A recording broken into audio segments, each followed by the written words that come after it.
Halo, assalamualaikum. Salam sejahtera bagi kita semua. Om Swastiastu, Namo Buddhaya. Jumpa lagi dengan Lubade Channel. Masih tetap di video-video tentang materi tentang pendidikan. Kali ini saya akan menyampaikan materi berkaitan dengan otonomi daerah, yakni hubungan antara pemerintah pusat dan pemerintah daerah. Tapi sebelum menyimak materinya, jangan lupa subscribe, like, komen, dan share video-video Lubede Channel. Disimak materinya ya.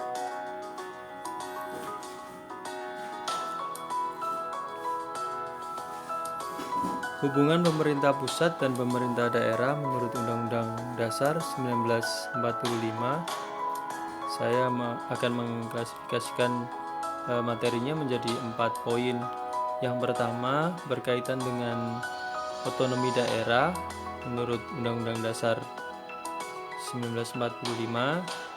Yang kedua berkaitan dengan kewenangan pemerintah pusat. Yang ketiga berkaitan dengan pemerintah daerah, dan yang terakhir berhubungan dengan hubungan pemerintah pusat dan pemerintah daerah.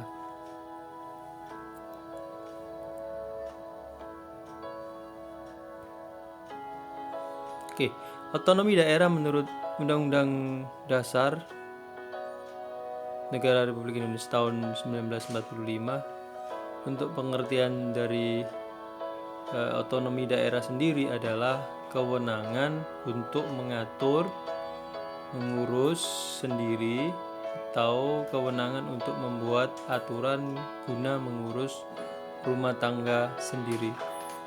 Artinya semua urusan daerah itu diatur dan dilaksanakan menurut aturan yang berlaku di daerahnya masing-masing. Yang kedua, dasar hukumnya otonomi daerah Undang-Undang Negara Republik Indonesia tahun 1945, yakni Undang-Undang Nomor 23 tahun 2014. Itu yang pertama. Yang kedua, dasar hukumnya adalah Undang-Undang Nomor 9 tahun 2015. Tujuan dari otonomi daerah adalah meningkatkan pelayanan publik dan memajukan perekonomian daerah. Prinsip dari otonomi daerah yakni adalah prinsip otonomi yang dinamis. Yang kedua, prinsip otonomi yang nyata. Dan yang terakhir, prinsip otonomi yang bertanggung jawab.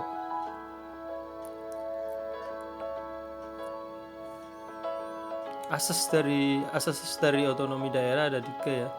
Asas desentralisasi, asas dekonsentrasi, dan asas tugas pembantuan.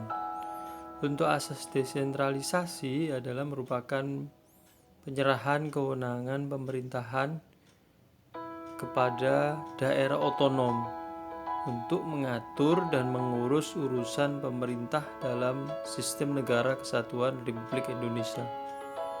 Sedangkan asas dekonsentrasi adalah pelimpahan kewenangan pemerintah oleh pemerintahan kepada gubernur sebagai wakil pemerintah dan atau kepada instansi vertikal di wilayah tertentu. Sedangkan asas tugas pembantuan menurut pasal 1 ayat 10 Undang-Undang Nomor 23 tahun 2014, tugas pembantuan adalah penugasan dari pemerintah kepada daerah, provinsi, kabupaten atau kota, dan atau desa untuk melaksanakan tugas-tugas tertentu.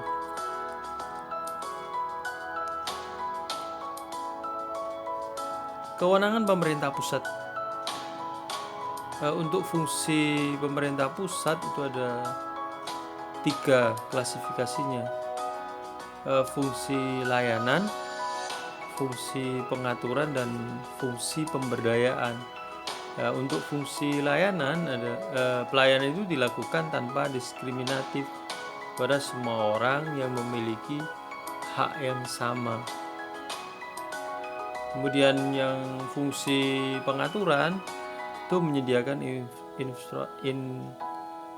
infrastruktur ekonomi, menyediakan barang dan jasa kolektif, menjembatani konflik dalam masyarakat, menjaga stabilitas ekonomi, menjamin akses minimal setiap individu terhadap barang dan jasa. Kemudian untuk fungsi pemberdayaan, melalui fungsi ini pemerintah akan menjadi fasilitator dan motivator untuk membantu masyarakat meningkatkan kemampuan dalam menghadapi persoalan hidup. Peran-peran pemerintah pusat, ada urusan pemerintahan absolut, urusan pemerintahan konkuren, dan urusan pemerintahan umum. Untuk urusan pemerintahan absolut itu berkaitan dengan politik luar negeri, pertahanan, keamanan moneter dan fiskal nasional, justisi, serta urusan agama. Kemudian urusan pemerintahan konkuren itu berkaitan dengan dibagi menjadi antara pemerintah pusat, pemerintah provinsi dan daerah kabupaten. Artinya urusan pemerintah konkuren itu ada pembagian untuk urusan masing-masing dari pusat sampai tingkat kabupaten atau daerah.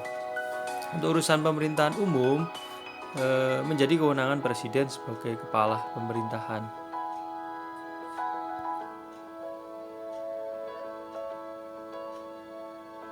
Oke, selanjutnya pemerintah daerah.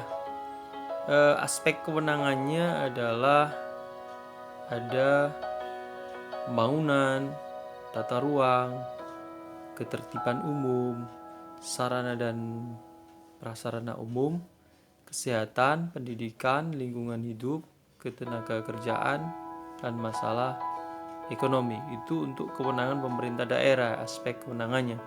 Sedangkan kewenangan pemerintah daerah untuk aspek penyelenggaraannya diantaranya kepastian hukum, kepentingan umum, keterbukaan, proporsionalitas, profesionalitas, akuntabilitas, efisiensi, efektivitas, dan keadilan.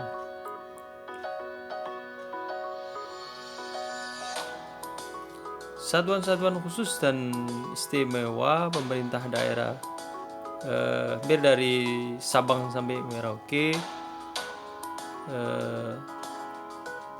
daerah provinsi di Indonesia itu terbagi menjadi 4 daerah istimewa pemerintahan daerahnya.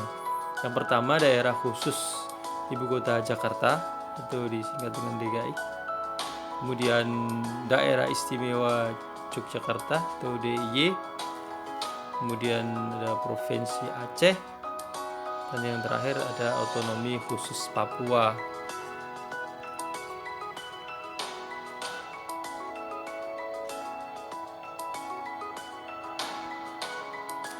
Untuk hubungan pemerintah pusat dan pemerintah daerah itu terbagi menjadi hubungan struktural dan hubungan fungsional. Untuk hubungan strukturalnya sendiri adalah menitik beratkan pada struktur atau hubungan kelembagaan. Artinya di takaran hubungan sosial antara pemerintah pusat dan pemerintah daerah itu titik beratnya adalah pada struktur atau hubungan kelembagaan saja dari pusat sampai sama daerah. Kemudian hubungan fungsional antara pemerintah pusat dan daerah itu menitik beratkan pada fungsi atau pelaksanaan kewenangan hubungan pusat dan daerah. Artinya fungsinya itu adalah kewenangan. Jika struktur itu adalah hubungan kelembagaan, kalau hubungan fungsional antara pemerintah pusat dan daerah itu menitik beratkan pada kewenangan, pelaksanaan kewenangan. hubungan pemerintah pusat dan daerah.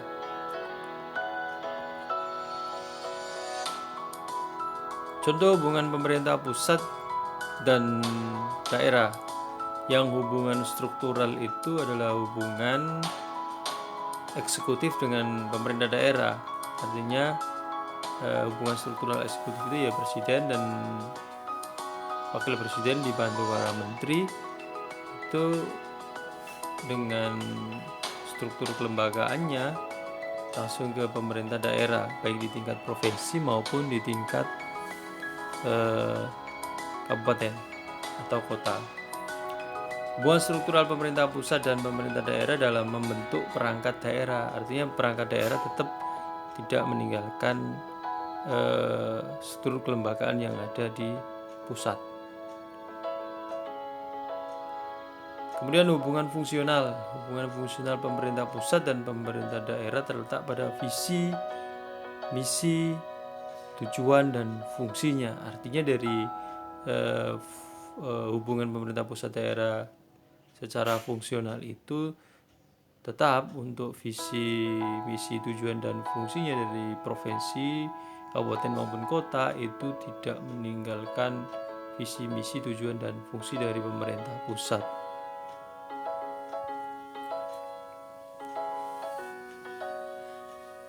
Kriteria penyelenggaraan urusan pemerintah klasifikasikan menjadi 3. Ada eksternalitas, akuntabilitas, dan efisiensi.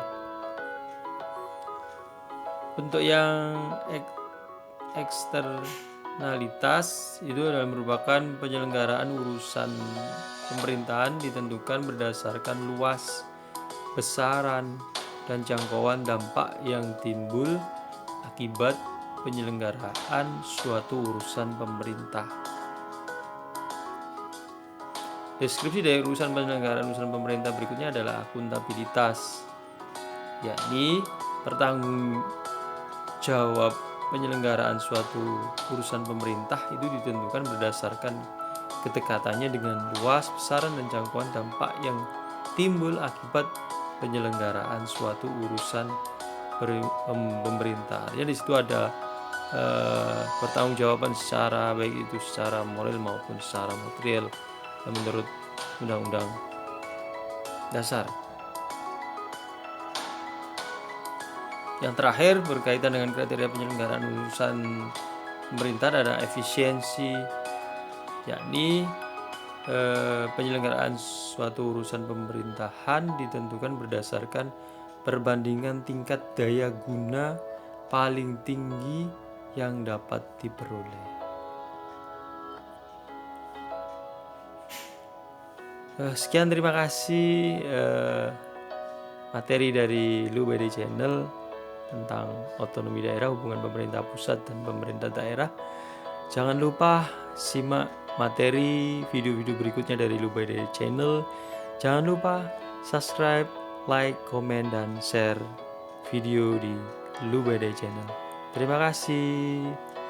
Dadah.